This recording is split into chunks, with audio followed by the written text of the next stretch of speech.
How's it going, everyone? It's Coach Frankie Martinez. Today we're going to talk about the proper walkout and setup procedure for the back squat.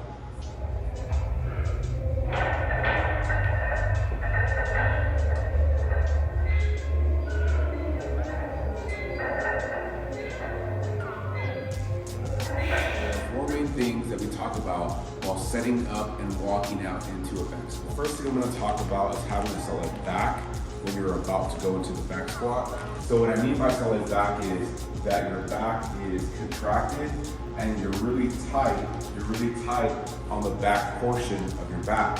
So one of the biggest mistakes I see in powerlifting or when you're doing your squat in general is going to be a very wide open stance with your arms.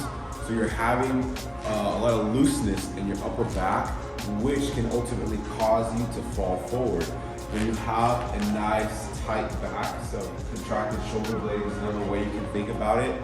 You have a nice solid base. There's no room for teeter-tottering with the bar. If you have a tight back, you should be able to engage these muscles here in the back so you have more stability, so that if you have a loose back or open or wide stance with the squat, you have more chance of teeter-tottering and not being nice and stable.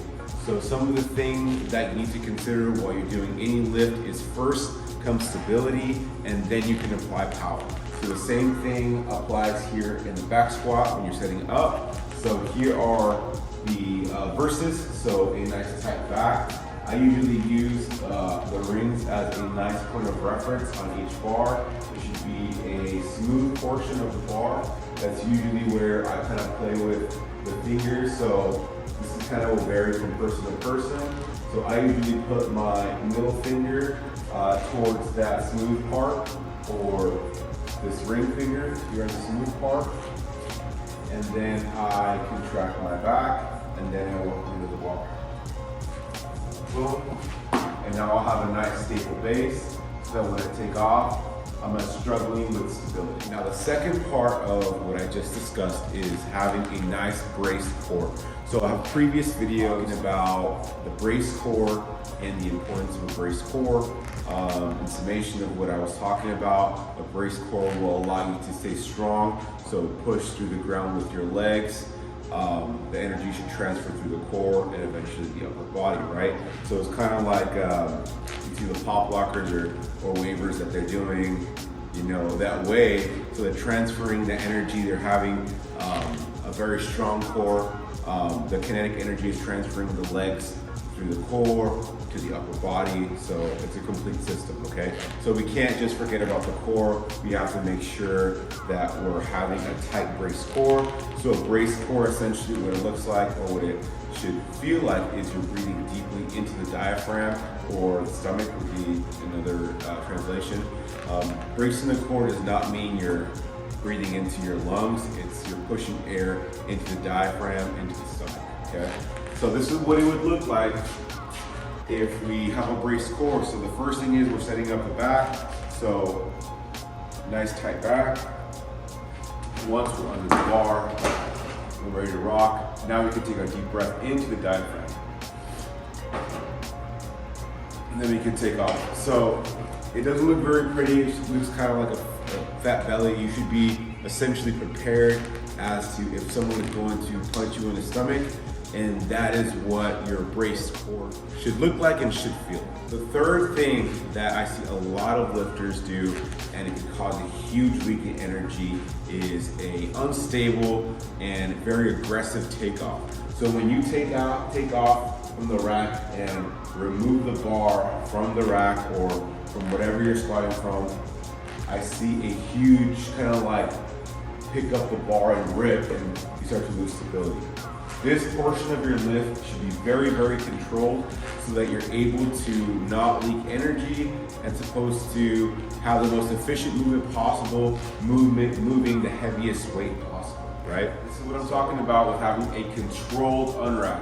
A uncontrolled unrack is going to be very wild. A controlled unrack is going to allow you to push to the floor, and then at that point you're able to walk back and then readjust yourself for the squat.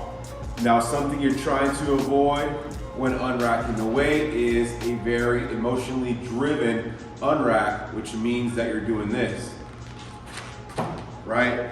If you could see, obviously it was a more of an extreme example, but something that you can kind of see what I did those unracks is that the controlled unrack with both of my feet under me, I'm able to push to the ground, and then I'm able to unrack the weight in a very proper and controlled manner.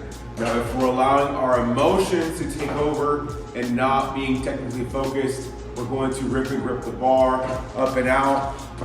And if you notice, kind of like with both of the methods, that when I'm ripping and gripping the bar off the rack, I am giving myself some instability there.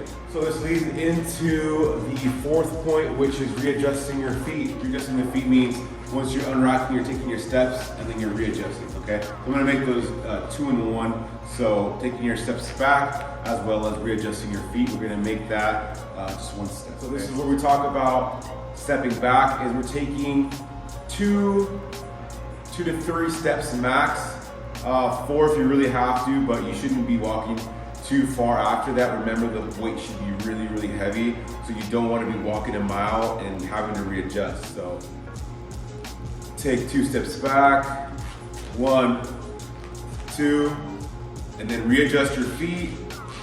However far, you need to wiggle them, okay? So that you're not traveling to the ground. Don't try and lift up your feet and readjust them, because again, you're having to stabilize the bar and can be leaking a lot of energy just trying to control the weight that you're squatting. So you have to remember, when you're going towards maybe a max attempt or a heavier weight attempt, you don't want to be playing around with a crazy heavy amount of weight on your back. It can feel like the world is literally on your back, and that's where injury can happen. Your muscles just trying to, smaller muscles just trying to stabilize the weight on your back. Okay, go ahead and review what we've already learned. So the first one is set up your back. Okay, set up your back. So fingers in early, nice tight back. Number 2 will be a braced core, so breathing into the stomach, the diaphragm. Okay, number 3 is going to be the actual unracking, which is just push up, not back and out. So this is going to be 3. And then the last step being 4 is going to be readjusting your feet or stepping back.